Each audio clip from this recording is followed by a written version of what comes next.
Good morning, everyone. It's Lee Henson, president and founder of AgileDad, and it's time for today's episode of the Daily Stand-Up. So without any further ado, let's get started. It's Monday, brand new week, brand new start. I hope you had a great weekend. I hope your week starts off great, and I hope you get all the things accomplished that you hope to this week.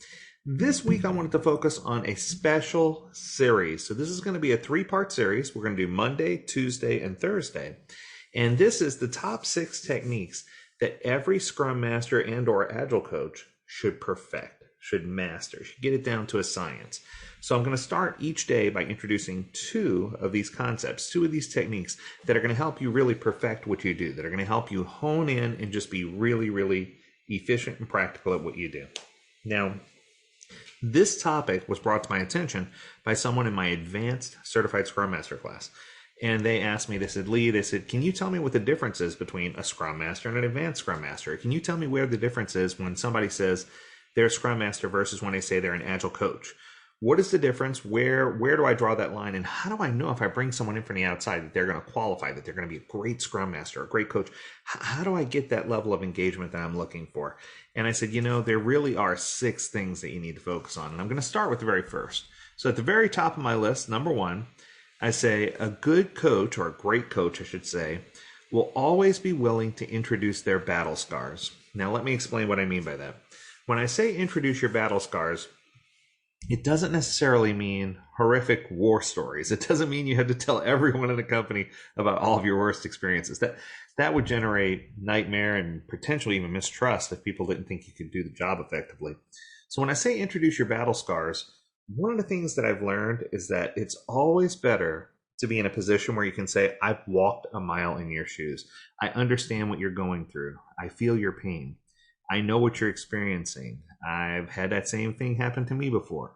Anytime you have, quote unquote, a story to tell, it makes it easier for you to translate, hey, I'm not only just trying to teach you, educate you, and guide you, but I'm here to be able to say, I understand, and I thoughtfully have considered, and this is where I stand on this, and this is the direction I feel we should go, but I do also want to hear your part of the story.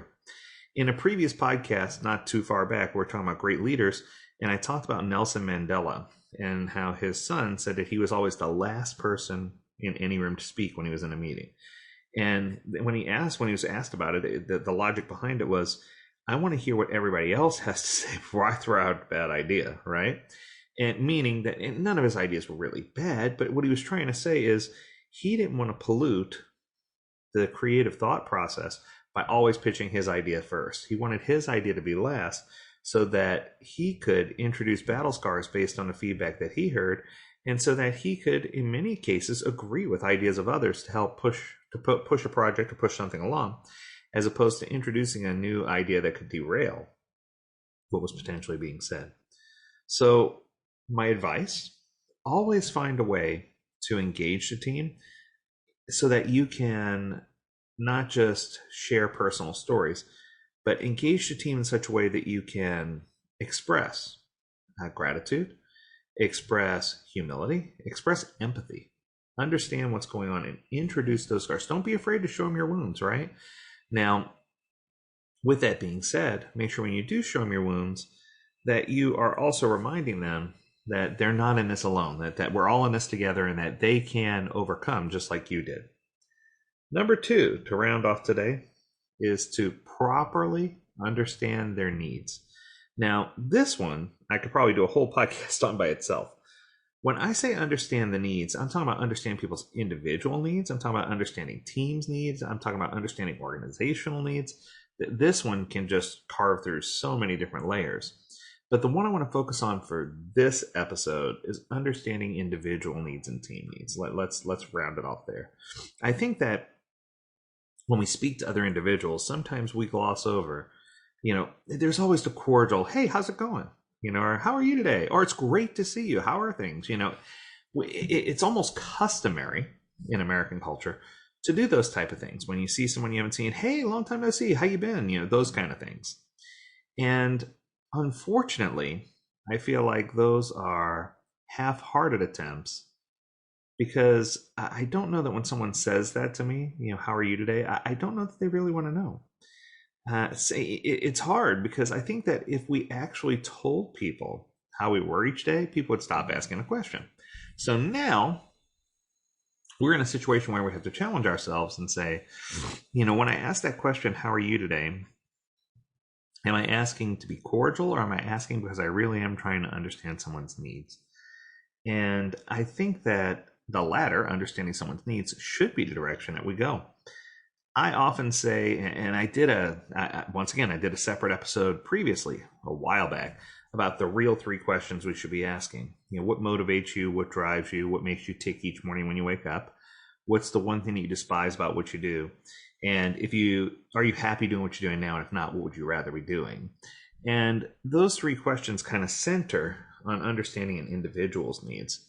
But it goes beyond just an individual's work needs. I would argue that it also focuses on an individual's personal needs, right? Because sometimes an individual will have personal needs, but they just don't know how to express those. Whether it's, I need time off, or I need to leave early one day, or I really need someone to sit down and have lunch with because I need to talk through this problem that's going on in my life. Now, understand that I'm not saying that you as a Scrum Master, Agile Coach are the team psychologist, but you are the team psychologist. It's even without the psychology degree, you are going to be approached with questions, concerns, problems, issues, and it's important for you to make sure that you can understand individual and team needs on a level that help them really understand or really appreciate that you are empathizing and that you know where they're going. So these two kind of go together. Introduce your battle scars, understand the individual needs. Now, when I'm talking about team needs, this is where we take it up one level. This is where we're holding meaningful retrospectives. This is where we're asking the right things, and we're not trying to treat everyone like a blanket canvas or like a predetermined outcome. We want to make sure that we treat everyone as individuals with dignity and respect. When they're applying what they're doing to a team, we want to make sure that we have that laser focus on what we can do to uplift the team and help the team be better. And I think sometimes we forget, we often say, well, if we get every individual happy, then the team's going to be happy. That's not always the case. I've seen a lot of organizations where each individual was thrilled about what they were doing, but the team just could not coalesce. They couldn't come together. And it was interesting because one would think if everyone's happy and the team will be happy. But oftentimes we have to dig a little deeper.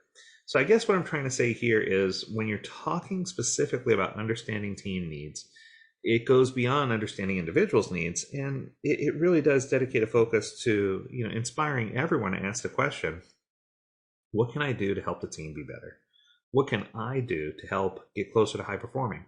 And I think that if we laser in on that and we draw focus to those things, that's going to help us individually and organizationally just be better at what we do. So rounding it off for part 1 is number 1, introduce your battle scars. Don't be afraid to start with an inspiring story. Let people know where you are. Let them know how you feel, and use those battle scars to build others. And 2, make sure you're understanding both personal and team needs. There you have it. Pretty good for a Monday. I hope you have an amazing week. This is a great way to kick it off. We're going to round out this week with the rest of these topics. But if you have an idea that you want us to cover on a Daily Stand-Up podcast episode, please email us. Learn more at AgileDad.com. We would love to hear your ideas. We got lots of great things. We've got lots of great topics coming up. But as always, we encourage you on your journey to stay healthy, stay well, and stay agile. Until next time, do take care.